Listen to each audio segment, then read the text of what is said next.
Kamusta? Welcome back to my channel. Today punta tayo ng Cordoba, na may Bantayan, Cordoba. So kung bago ka pa lang sa channel na ito, please don't forget to like, share, comment, and subscribe for more videos. At hit mo na rin yung notification bell para bibo. So kung ready ka na, tara, let's go!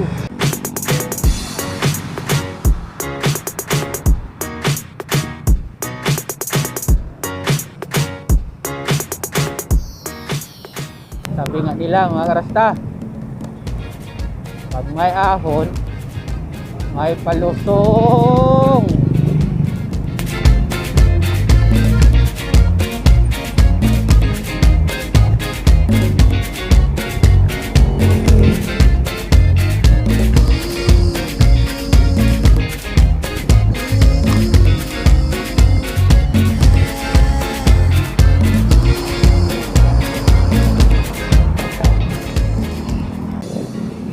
So time check mga karasta is 6:34.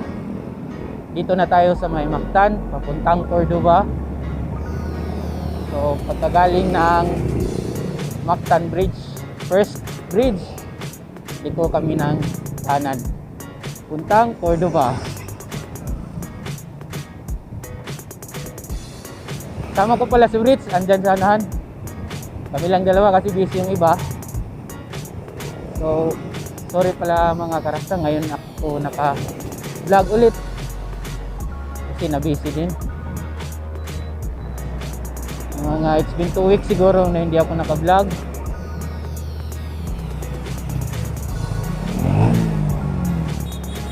Pueblo de Cebu, de Oro, Cebu. So, liko ulit kami ng kakanan.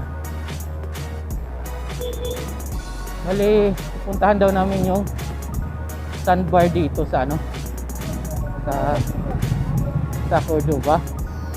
Hindi pa ako nakapunta, so pare-parehas tayong first time doon. Ito yung sa kaliwa pala, kanan yung yung pantalan ng Upon, yung ferry boat papuntang Pier 3. Bali, doon kami ulit nakita ni Brits sa Imos. Tapos Mabolo, Mandawi ulit. Tapos umiko kami ng kanan sa Magikay ulit. Punta na sa first bridge. Mactan first bridge.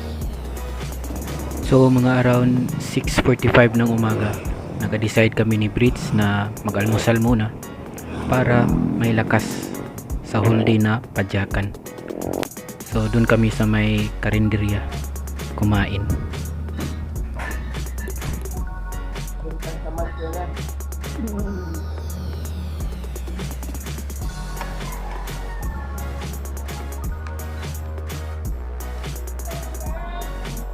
Katapos namin kumain, tuloy ang aming padyak kasi sabi daw ni Brits 4 kilometers na lang at mararating na namin yung gusto namin puntahan.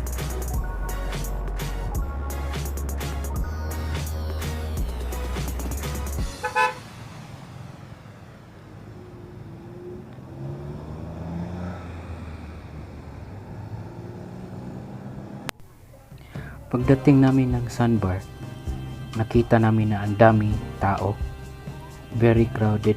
So kaya umanap kami ng ibang spot na makapahinga kami at makapicture-picture.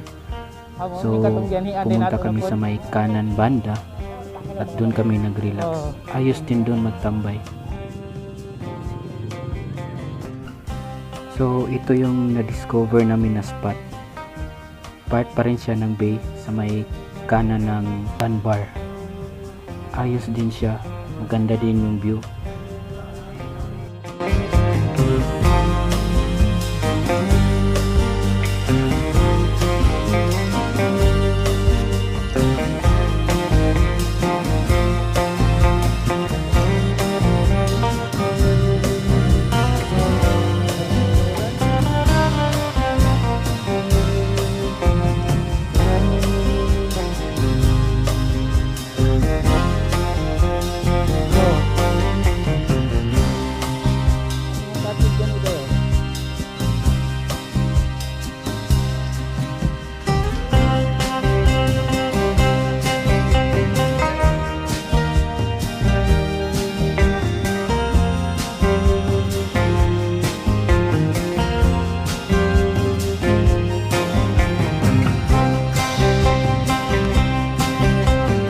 So hinanap namin yung dulo nitong daan at sa paghahanap namin may nakita kaming nagtitinda ng buko.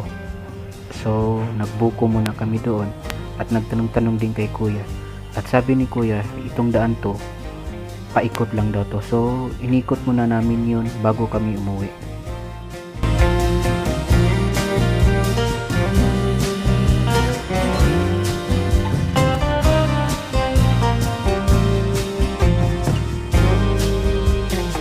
Pero bago kami umuwi, sabi ni Brits na may dadaanan daw kami. May lugar doon na pakanan. Yun daw yung sasakyan ng mga bangka papuntang island hopping. Kaya pinuntahan namin. So mga krasta, bago kami umuwi, punta muna kami sa lugar kung saan yung nagsisimula yung bar hopping, yung may mga bangka. Bar hopping. Island hopping pala. Hilig talaga sa Tagay eh. At nung nadating na namin yung pantalan, talagang kita-kita pa rin yung hagupit ni Odette kasi maraming bangka ang nasira at nawasak. Meron din palang barko dito na papuntang Bohol.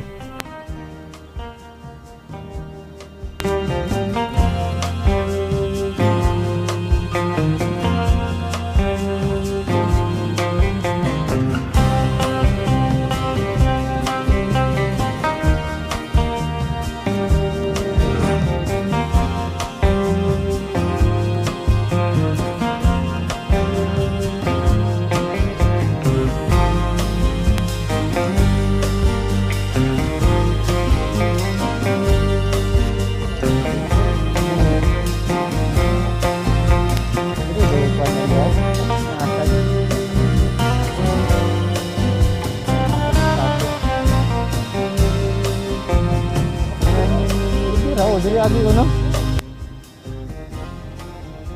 Uwi na mga karasta. Please don't forget to like, share, comment, and subscribe. Thank you. Bye-bye.